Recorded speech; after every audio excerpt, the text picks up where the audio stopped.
This video is brought to you by Incogni. On Wednesday last week, the Somali cabinet signed a defence agreement with Turkey, which will basically allow Turkish forces to operate on Somalia's behalf in Somali waters and airspace.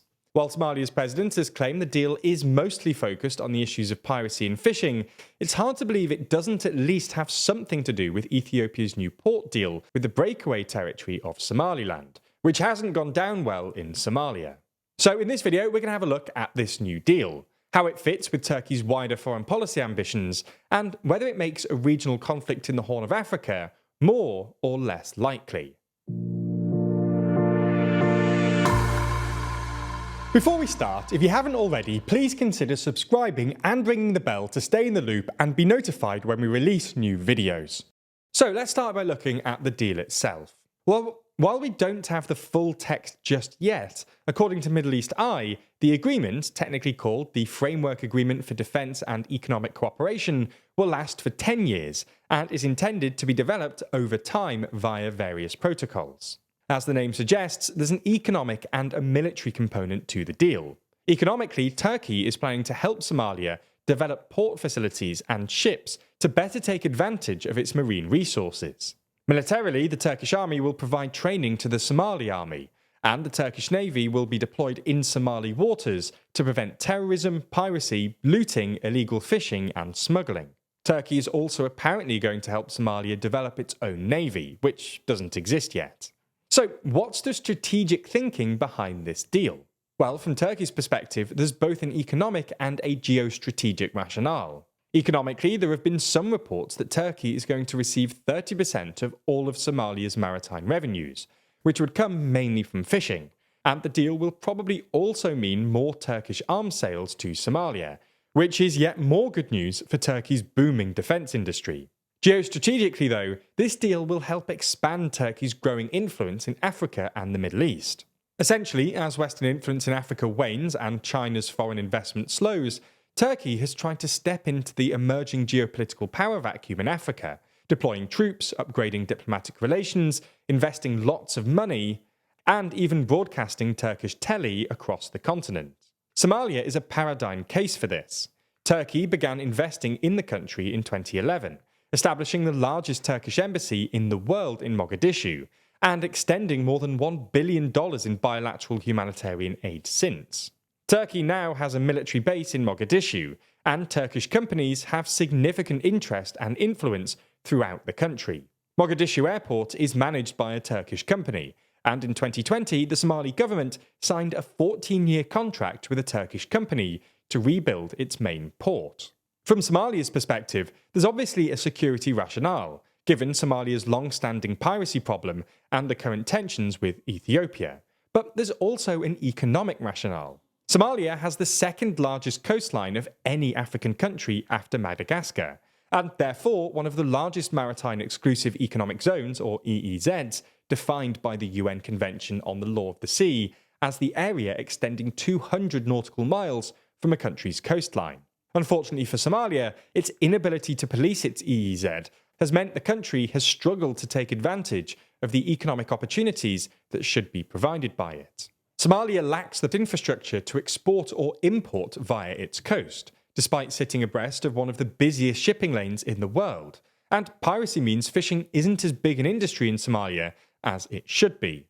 But perhaps more significantly, geoseismic studies have shown that Somalia could have as much as 30 billion barrels worth of oil and gas reserves in its EEZ, but chronic political instability has prevented the Somali government from exploiting them. Most international oil companies gave up on drilling in Somalia after the civil war in the 90s, but in 2022, a US company called Coastline Exploration acquired offshore exploration licenses from Somalia's federal government. It's not going to happen overnight, but with Turkish help, Somalia could end up with a budding domestic oil industry. Nonetheless, while this deal might help Somalia's economy in the medium to long term, Somalia's immediate and primary rationale here is the recent port deal between Ethiopia and Somaliland. We've done a whole load of videos on this before, so go and watch those if you want to know more. But the TLDR is that, for the past year or so, Ethiopia's Prime Minister, Abiy Ahmed, has basically been threatening a regional war in the Horn of Africa if Ethiopia doesn't get near unconditional access to a port.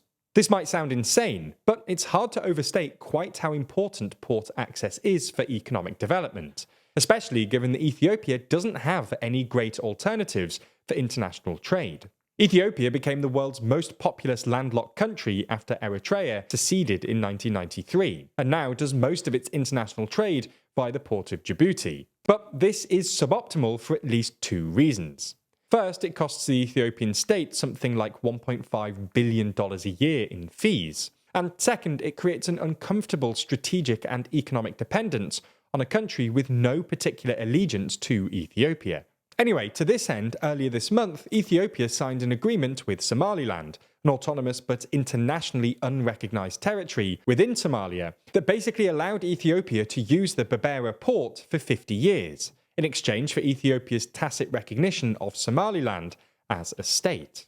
Unsurprisingly, this didn't go down well with the Somali government, who considered Somaliland a part of Somalia, and only a few days later, Somalia's defence minister met with his Turkish counterpart in Ankara, where the two began negotiating this new security deal.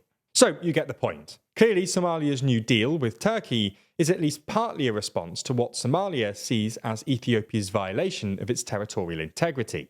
So will it work? In other words, will it deter Ethiopia from dealing with Somaliland? Well, as we see it, probably not. There's no indication that Turkey is obliged to defend Somalia in the event of a full-on conflict with Ethiopia, and it's hard to imagine that Turkey would actually deploy troops against Ethiopia, especially given that Ethiopia and Turkey have pretty cordial relations. Now, to be clear, we're not saying that a war between Ethiopia and Somalia is likely, let alone imminent, but rather that this new deal with Turkey won't significantly affect Ethiopia's strategic calculus. If war does break out, however, this new deal leaves Turkey uniquely well placed to act as a mediator between the two countries, which, coming on top of Turkey's mediation efforts in Ukraine and Libya, would be a real diplomatic victory for Erdogan. All in all, this deal looks unlikely to stem the escalating tensions in the Horn of Africa, which remains yet another flashpoint in a world that feels increasingly geopolitically precarious. Clearly, the current state of the world is plagued by uncertainty and risk, and while you've been watching this video, your personal information might have been sold or published online without you even knowing it. Even whilst recording videos, we're interrupted by robocalls, and if you're wondering why you also might be getting random numbers calling your phone, well, the answer is the malevolent workings of shady forces called data brokers. These data brokers can collect and sell your personal information to anyone, from a company to an online criminal. This data can include your name and aliases, social security number, login credentials, home address, location, history, online activity, and much more. But even if you're not fussed about a call here and there, one day it could be a little call, but the next a huge loan could be taken out under your name. So if you want to protect your data, Incogni is here to help. Incogni reaches out to data brokers on your behalf, requests your personal data removal, and deals with any objections from their side. Since many data brokers continue collecting your personal information even after they've removed it, Incogni also takes care that your data stays off the market by conducting repeated removal requests. So create an account with our link in the description, grant Incogni the ability to work on your behalf, and sit back as they make you safer. Plus, by using our link, you'll get an exclusive 60% off an annual Incogni plan. Thanks for checking it out, and thanks to Incogni for supporting this video.